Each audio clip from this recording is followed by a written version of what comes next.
माझं नाव Mahendra Virsakar, Dadar sewerage operation लॅबच्या in charge BMC doctor Santosh Shetty BMC Pune water testing lab Narendra environment and planning Subhash Rawal कार्यकारी अभियंता ठाणे पाटबंधारे विभाग ठाणे. आपलं काय सांगितलं OSD WRD BMC environmental department. Roshan Dalne general hospital Malvan Malad assistant security. Kiran Korke जलसंपदा विभाग Vijayan Yadav transport officer Sanjay Munge metro. Pradeep Chavan transport officer Sanjay Gandhi national. Kiran Patil deputy director Sanjay Gandhi national park. जलनायक डॉक्टर स्नेहल गुरु. आणि मी Mahendra Badi chief engineer water supply. आपल्याला काय सांगितलं आपला general department hospital Malvan Malad. General hospital.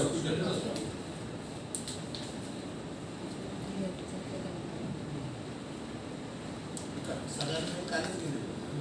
नाही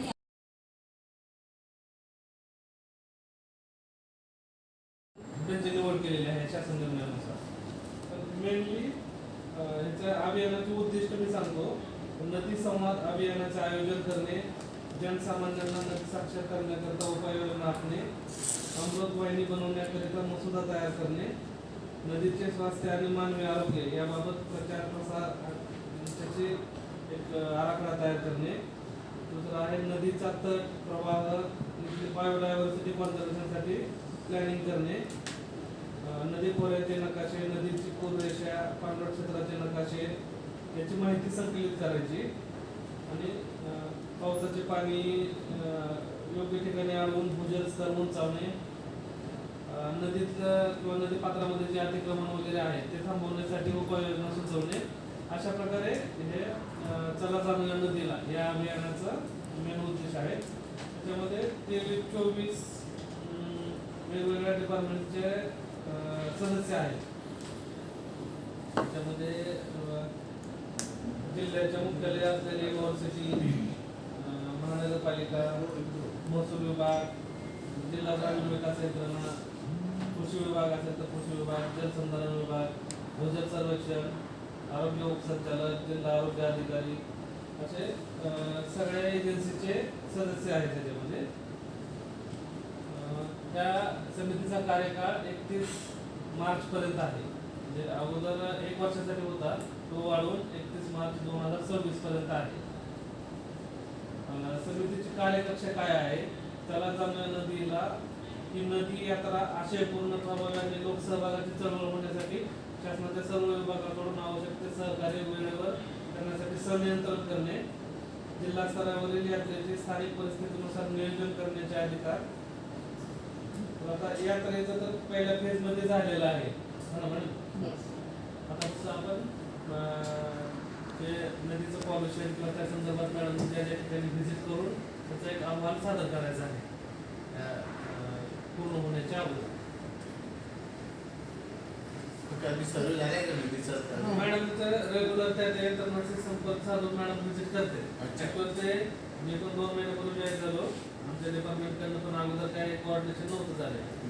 पहिल्या 2-3 मीटिंग झाल्या, त्याचे मिनिट्स मी लावले होते. नंतर मॅडम स्वतः त्याच्या यंत्रणेला कोऑर्डिनेट करून मँगोरला किंवा पॉल्युशन कंट्रोल बोर्डला कोऑर्डिनेट करून त्यांची व्हिजिट करते. तसं आपण मॅडमने त्या दिवशी तुळशी आणि विहार लेकच्या संदर्भात व्हिजिट करून त्याचे सॅम्पल वगैरे कलेक्ट केले.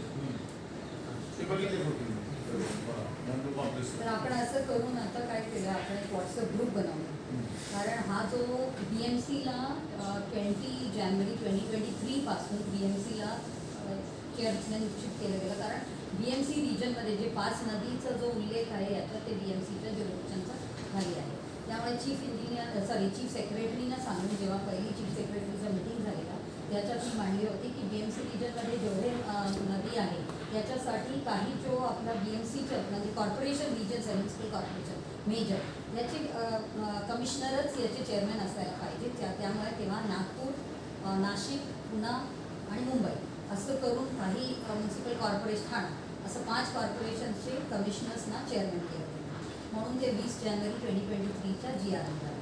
त्याच्या अगोदरची आपले जेवढे मीटिंग झाले ते कलेक्टर ऑफिसमध्ये व्हायचं आणि त्याच्यात सगळ्यांचं रिप्रेझेंटेशन असायचं. BMCच्या, TCP, MIDC झालं म्हणजे 20 जानेवारी 2023 पासून. आणि हे सगळे नदीकरण याच्या BMCच्या अंडरमध्येच येतं म्हणून कलेक्टर ऑफिसनी मग एक सुद्धा मीटिंग घेतली नाही. त्यांनी सांगितलं तर BMCनी घेणं गरजेचं आहे.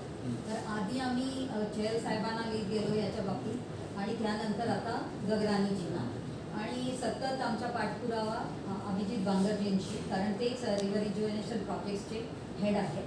तर त्यामुळे त्यांच्याशी करत गेलो पण काही आम्हाला साध्य होत नव्हता.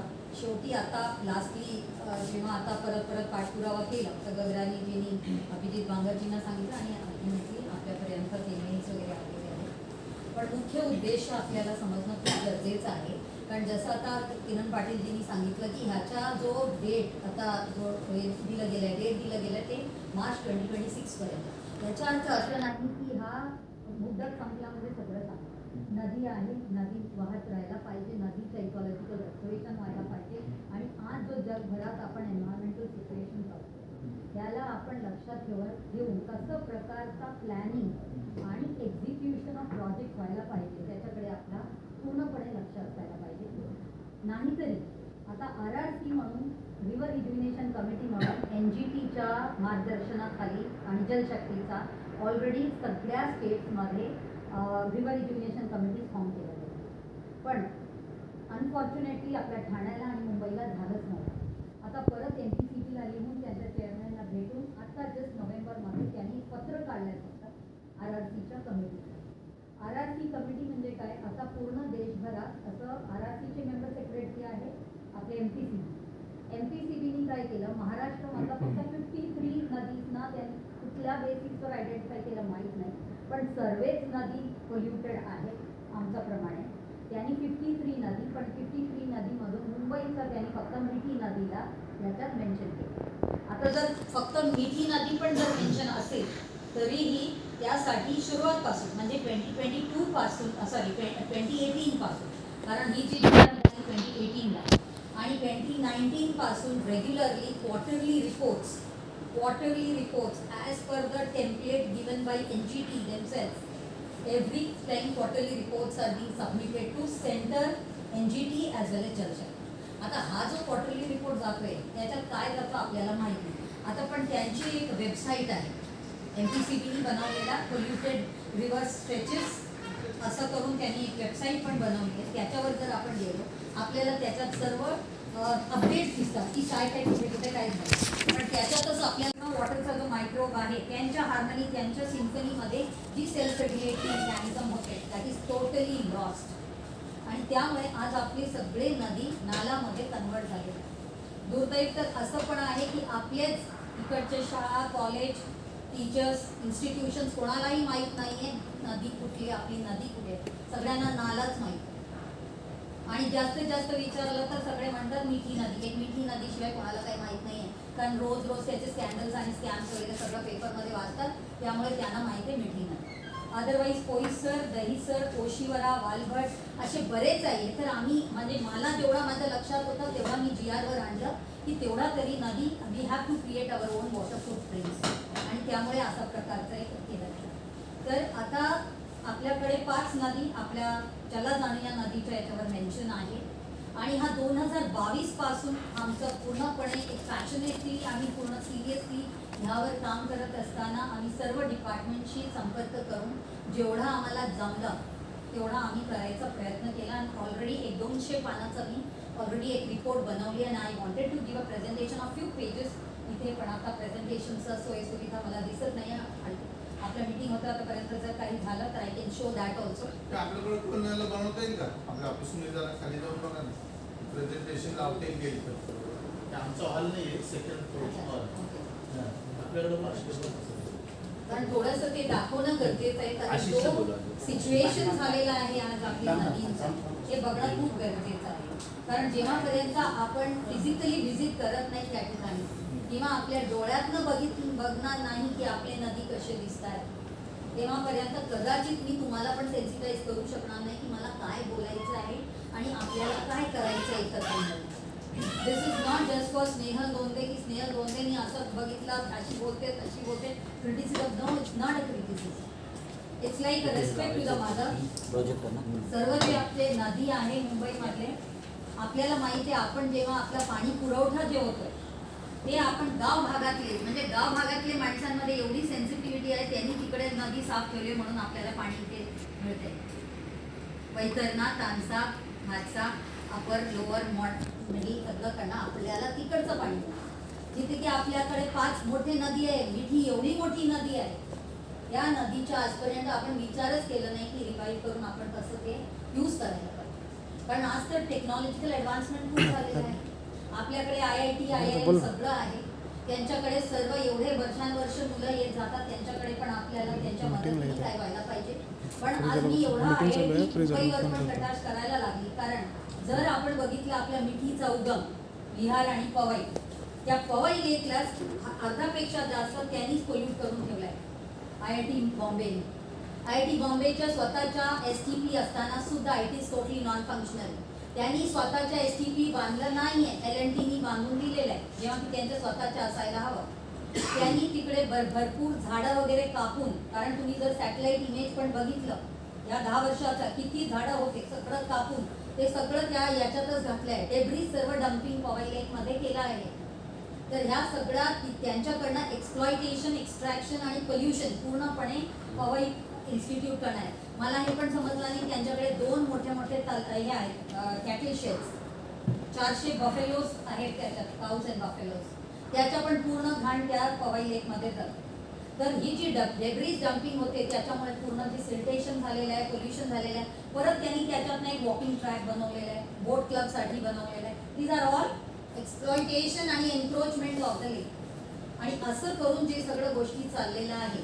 परत आपण जेव्हा दुर्दैव दुसरं असं पण आहे, जेव्हा पण आपल्या मुंबईमध्ये असू द्या, कुठेही रोडचा असू द्या, जंगलचा असू द्या, नदी बाबतीत काय करायचं तर एन्डॉर्समेंट आपण IIT पवईचंच घेतो. तेच आपल्याला एन्डॉर्स केल्याशिवाय आपण काही करू शकत नाही. आता आमची वालधुनी नदीचा पण आम्हाला जो डिमार्केशन आज 2 वर्ष व्हायला आल्या ऑलमोस्ट, आम्हाला अजूनपर्यंत ते नोटिफिकेशन करता आलं नाही, कारण it is with IIT Powai for verification. आता IIT Powai can not show anywhere that they have done a single river rejuvenation किंवा restoration. So how are they are endorsing all this thing, that's a biggest question. आणि दुसरा STP वगैरेला पण जेव्हा आपण कुठलाही रिजनला किंवा कुठलाही जागेला आपण हे करतोय, प्रोक्युअर करतोय STPसाठी, त्यावेळेला आणि बाकीच्या वेळेला आपण प्रोजेक्ट अप्रुव्हल आपण त्यांच्या अशा निरी, IIT किंवा यांच्याकडनंच आपण घेतोय. पण how are we going ahead with that. म्हणून आता काल परवा मी एक छोटा आपला व्हॉट्सअप ग्रुप जे बनवलं आहे त्याच्यात सगळं मी कधी पण शेअर करत जाते, whether it is philosophical, whether it is science, whether it is about the calculation, evaluation of ecological systems. कारण आज खूप गरजेचं आहे हे सगळं इव्हॅल्युएट करणं आपल्याला, की आपण ज्या सपोज आपली जे STPs आहेत, आता आपले most of the STPs either नदीवर, नदीच्या मधोमधी, मायनरवाले असतं मला कोणी दिसत नाही, जे STP वाले कोणी बसले नाही आता अजून. आहे का कोणी सिवेजचे? आपला तर आपल्या स्टॉम नाही, पण त्यांच्या मेजरच आहे. तर जे छोटे नदीवर आहे ते नदीच्या मधोमधी, म्हणूनच मला फोटो दाखवायचा होता की नदीच्या मधोमधी ब्लू लाईन, एकतर आपण म्हटलं की आपण रिटेन्शन वॉल बांधला, परत त्याच्या मधोमधीच आपण STP बांधतो. आणि ती STP पण असं बांधते की त्याच्या खाली जी आहे पिलर्स ऑलमोस्ट 80 to 90 पिलर्स आणि एकदम लागून म्हणजे त्याच्यामुळे काय होते, पूर्ण येणारा सिल्क, पूर्ण येणारा कचरा सगळं तिथे जमतं. So it is so wrong way of. आणि as per high court, supreme court सगळ्यांकडनं डायरेक्टिव्स आहे, नदीच्या मध्ये आपण काही करू शकत नाही. तर how are these approvals given, that is the biggest question. दुसरा आहे मॅंग्रोव्ह लँड्स. आता मुंबईमध्ये आपल्याला चारी बाजूनी मॅंग्रोव्ह आणि ह्या मॅंग्रोव्ह लँड्सवर जसं मालवणीचा जो आपला STPचा आहे ती 454 MLDची आहे, 40 हेक्टेअर लँडवर आपण तिथे हे करतोय. पण आपलं इव्हॅल्युएशन काही नाही आहे की आपण ज्या मॅंग्रोव्हवर करतोय आणि मॅंग्रोव्हचा रोल काय आहे. Mangrove role is the same what this STP we are making it for. म्हणजे if we talk about the flood control or we say about the pollution control or everything, the capacity what mangroves have, the nature have, what nature can do, we cannot mimic it by the constructing such kind of WTPs or STPs on the mangroves. आता तसंच आपण आता काय करायला लागलो, एक तर STP बांधत होतो, हे मालवणीमध्ये जे आता सांगितलं, कुलाबामध्ये एक आहे, धारावीमध्ये एक आहे, असं करून आपण सगळं नदीवरच हे सगळं करत चालतो. दुसरा आहे की आपला जो स्ट्रॉंग वॉटर पंपिंग, आता हा एक नवीन मी विचित्र असून एक डिसिजन जे बघितलं स्ट्रॉंग वॉटर पंपिंगचा, ते एक बांधलं जातोय. That I when I spoke to the authorities or the officers and engineers there, ते म्हणाले हा पहिला आपला एक हे आहे, प्रयोग आहे आणि आपण बघणार ते कसं होतंय. पण already 18 more are already sanction, 18 more pumpings. But imagine त्या पैसे जर आपण आपला revival of our mangroves, our forest, our rivers हे केलं तर आपाप हे सगळ्या गोष्टी होऊन जाईल. आपल्याला एवढा सारा जो आपण पैसे एवढा कोटींवर, आता suppose we talk about 454 MLD STP, 1 MLD cost almost 2 to 3 crores and multiply it with that much. Then again 10 to 20% of that for the operation and maintenance. So imagine how much it is going to be cost.